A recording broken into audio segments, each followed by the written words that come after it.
Lucas José dos Santos, de 23 anos, foi preso em Piracicaba, no interior de São Paulo. É uma espécie de fofoqueiro profissional, alguém que ganha dinheiro criando mentiras.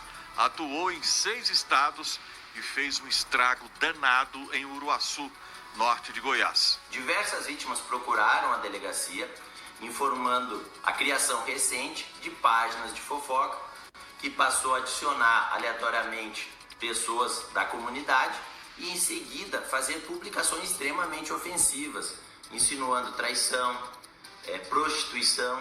Não é errado dizer que a fofoca faz parte das interações mais básicas de controle, para entender as coisas, para saber se alguém é confiável ou não. Todo mundo sabe disso, tudo bem. Só que há tipos de fofocas e como que elas acontecem.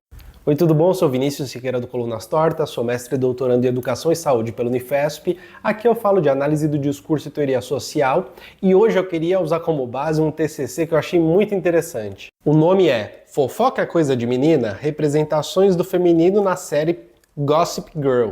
É da Brenda Felipe Salles e ela fez jornalismo na UFRJ. E eu achei legal que ela separou em 3 dimensões a fofoca e eu vou trazer cada uma delas pra gente entender. A primeira é associada à reputação, ou seja, quem faz a fofoca, quem está contando da vida dos outros, a depender do que se trata, vai ter ou uma queda na própria reputação ou na reputação do outro que é um alvo. Agora, ao se contar a fofoca e ao se escutar a fofoca, a pessoa se coloca numa posição que pode ser questionável, que é aquela posição de o que eu estou fazendo vai ser bem julgado? É por isso que fofoca geralmente acontece entre um grupo de pessoas mais confiáveis. Quando vai para um público maior, talvez deixe de ser aquela fofoca pura e se transforme numa fofoca de controle social mesmo.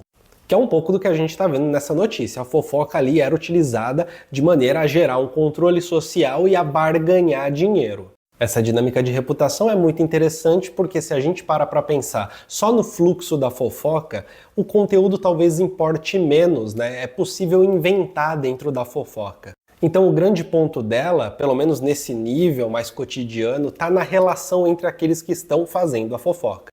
Que pode ser, e muitas vezes é, algo maldoso em relação a outra pessoa.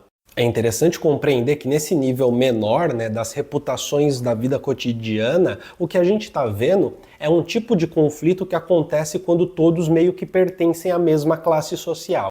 Um conflito que está em torno do status social, portanto, em torno da reputação. A reputação, muitas vezes, de uma pessoa no bairro onde mora, com os amigos, enfim, vai ser dado a partir do que ele pode, consegue fazer, daquilo que consegue gerar e daquilo que talvez não tenha tanta intimidade, está meio que proibido de fazer tal coisa. Passar uma boa impressão de si ao falar, seja ela sobre o que for, mas principalmente numa fofoca, é muito mais relevante para manter uma boa reputação enquanto se fofoca do que exatamente o que vai acontecer com o alvo da fofoca muitas vezes.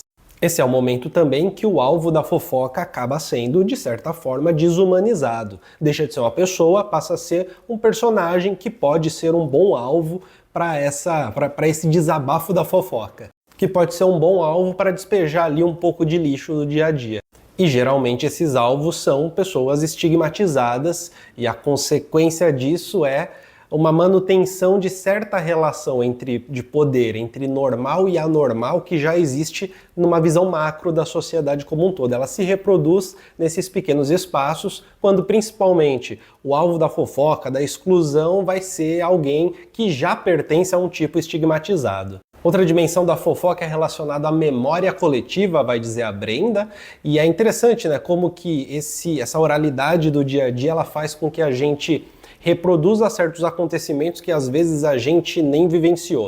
A gente está, no fundo, construindo uma memória coletiva, mesmo que muitas vezes, como aconteceu no exemplo do início do vídeo, seja de um jeito meio deslocado. E por fim, a fofoca como sendo coisa de mulher. A fofoca foi colocada como algo de mulher, algo que faria parte de um afazer doméstico, algo que faria parte de uma convivência feminina, na medida em que mulheres geralmente tinham ocupações que eram mais próximas de se ter ali interação social do que as masculinas. E a autora vai dizer uma coisa muito interessante, que é a maneira como é percebida a própria socialização masculina e feminina, né? Os homens, eles tendem a ser criados para ser mais diretos, que é quando alguém fala assim, alguém fala no popular assim, é que homem é racional, mulher é emotiva. Homem seria criado para ser mais direto, mulher seria criada para ser mais comunicativa. Homem, portanto, teria uma criação que caminha mais para uma certa grosseria e mulher para uma certa delicadeza. E nessa divisão da própria educação, socialização e, portanto, também constituição desses sujeitos em sociedade, acaba se colocando um julgamento negativo para a arte de falar, porque essa arte de falar, ela seria justamente o que vem, o subproduto, né, de todas as maneiras de tentar delimitar o que é ser mulher. E ela aparece como um subproduto em que você tá ali falando e não tem como ninguém te controlar do seu ladinho, por exemplo.